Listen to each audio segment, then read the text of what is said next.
ทางกรมพล Mega Leasing គាត់ពិតជាមានរង្វាន់ផ្ដល់ជូនដល់អតិថិជនពិតមែនបងចាបងចា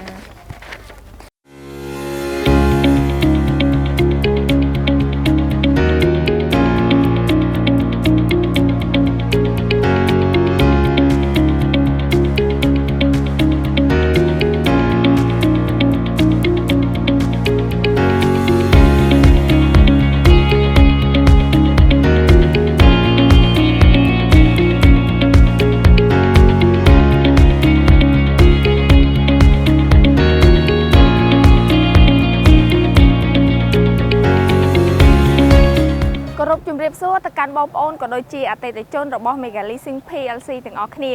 ថ្ងៃនេះផងដែរនឹងខ្ញុំបានធ្វើដំណើរមកដល់ទីតាំងខេត្តប៉ៃលិនផ្ទាល់ហើយឥឡូវនេះតែម្ដងគឺកំពុងតែនៅមុខភ្នំយ៉ាតដែលយើងនឹងធ្វើដំណើរ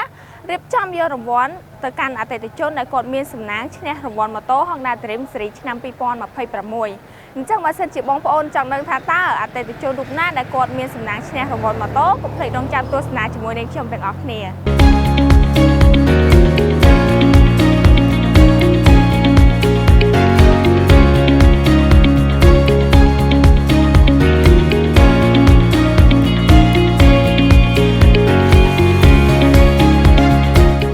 សួរទៅកាន់បងប្អូនក៏ដូចជាអតិថិជនទាំងអស់គ្នាថ្ងៃនេះផងដែរយើងបានរកឃើញហើយគឺម្ចាស់រង្វាន់ធំម៉ូតូ Honda Dream Series ឆ្នាំ 2026 គឺ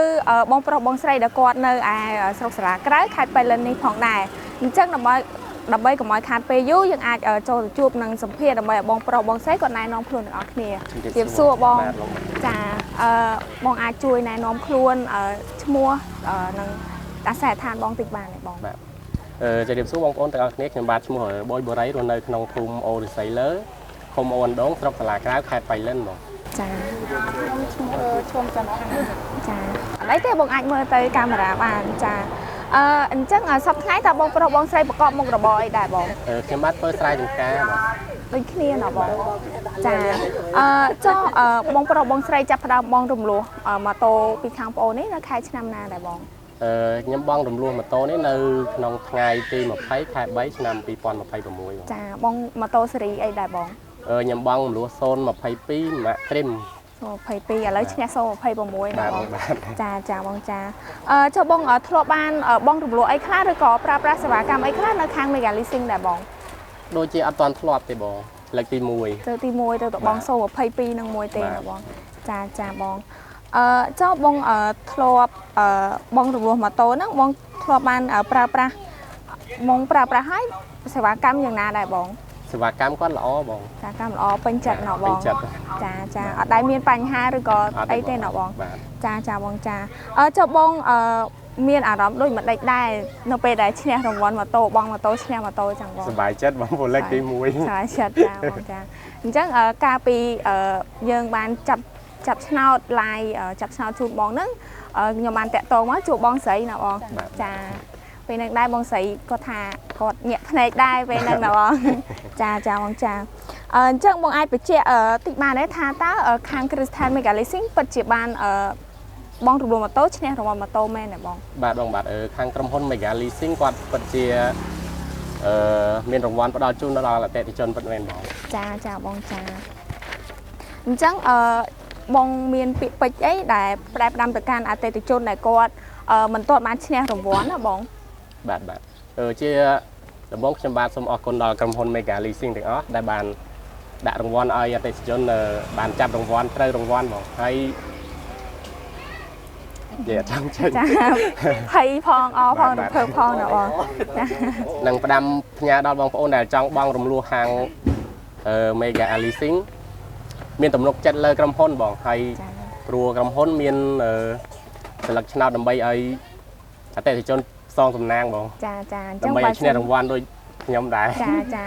អញ្ចឹងបើសិនជាគាត់ចង់ឈ្នះរង្វាន់ម៉ូតូតើគាត់បងរំលោះម៉ូតូសិនបងចាបងអញ្ចឹងជាចុងក្រោយបងប្រុសបងស្រីមានពាក្យពេចន៍អីចង់ផ្ដែផ្ដាំទៅ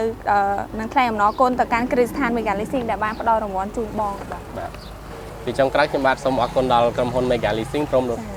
ទាំងបងទាំងអស់គ្នាដែលបានមកចុះមកផ្ដល់រង្វាន់ដល់រូបខ្ញុំបាទ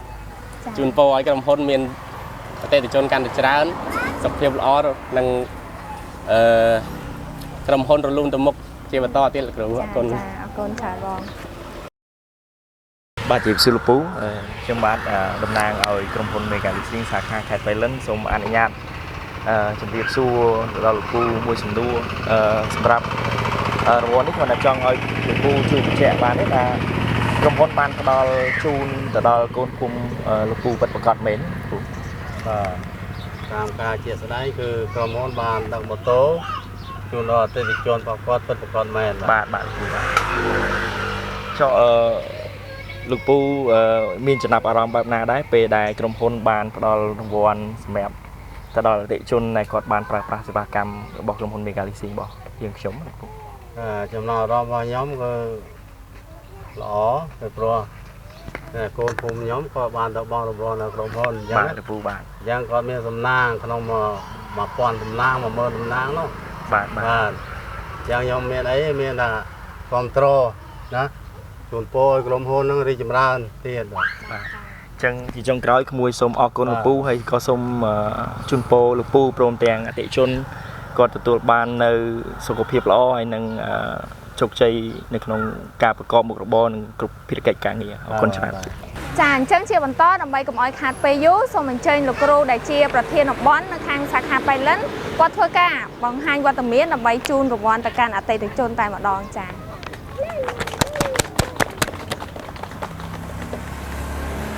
អបអរសាទរបងបានត្រូវរង្វាន់អរគុណ អបអរសាទរបង